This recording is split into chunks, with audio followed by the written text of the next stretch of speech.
हे जरी नाही काल तरी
दुसरा येईल, हे जरी कधी करून जाईल कोणालाच माहिती नाही. डीजे पुढे नाचण्यापेक्षा कीर्तनात नाचलं कधी चांगलं. सरते शेवटी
घेतलं नाही. मला माग म्हणू लागायचं. जी माग म्हणला तर कीर्तन सुटल नाहीतर तांबडच फुटल की काय घरी जाणार नाही. आणि हे कधी पाहिजे मला कोणी काय म्हणणार नाही. त्याच्यामुळे त्याला जेवायला बसायचं त्यांनी माझ्या मागे म्हणायचं सुया घे. किती भुका लागल्या तुला इतकं उशीर पाहिजे. मला म्हणतो लेकीच्या तोंडात आवाज निघला नाही. जेवायला म्हणल्यावर कसा आवाज निघला अरे नाही बेमान कोणी आले रे बेमान म्हणी दाताचं दातवाने घालून कुणी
राजा रडणं शोभत नाही तुम्हाला. माझा राजा सांगतो आऊसाहेब रडणं माझ्या करता नाही, रडणं स्वराज्या करताय का डोळ्यात पाणी आहे. तर पहिल्यांदा आठवण झाली बाजी प्रभू देशपांडेच्या. आऊसाहेब माझा राजा सांगत होता, आऊसाहेब सांगत होता, राजा फक्त तुम्ही गडावर जा, जोपर्यंत तोफाची आवाज कानावर पडत नाही तोपर्यंत हे काही हिंद पार करू देणार नाही म्हणणारा बाजी करता हे आठवड्यात त्याशिवाय.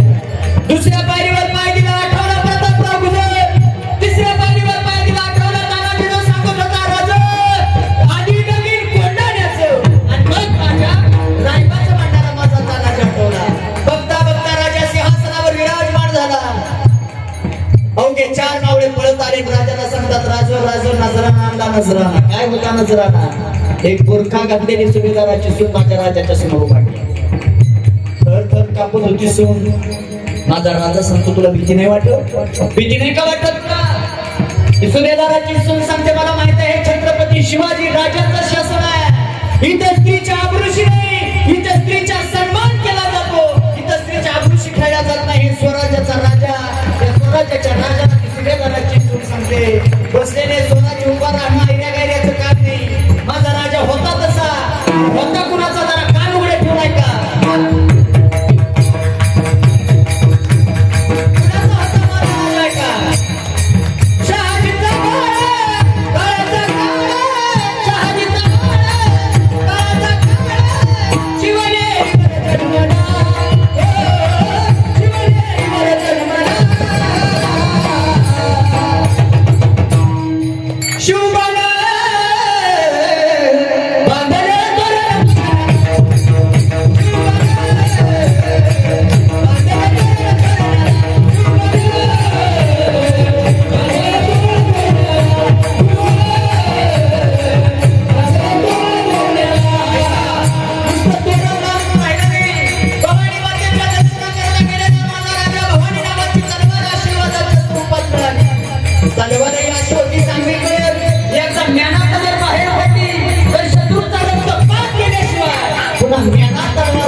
पडली भवानी जेव्हा ज्ञानाच्या बाहेरी, रणात फिरली नाती कधीच माघारी, तप्त दौलती समोर केली नादाचारी, कधी न झुकली ती दिल्लीच्या दरबारी.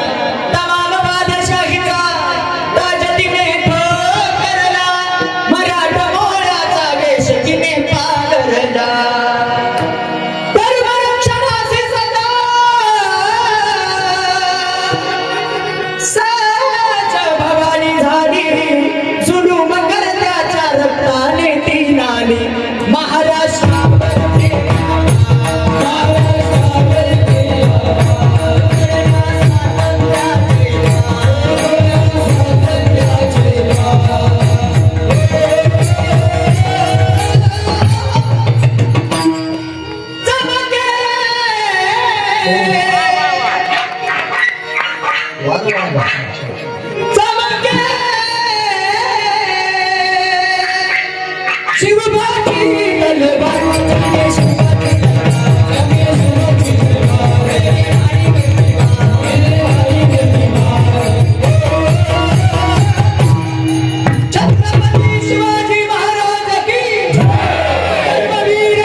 तरी पण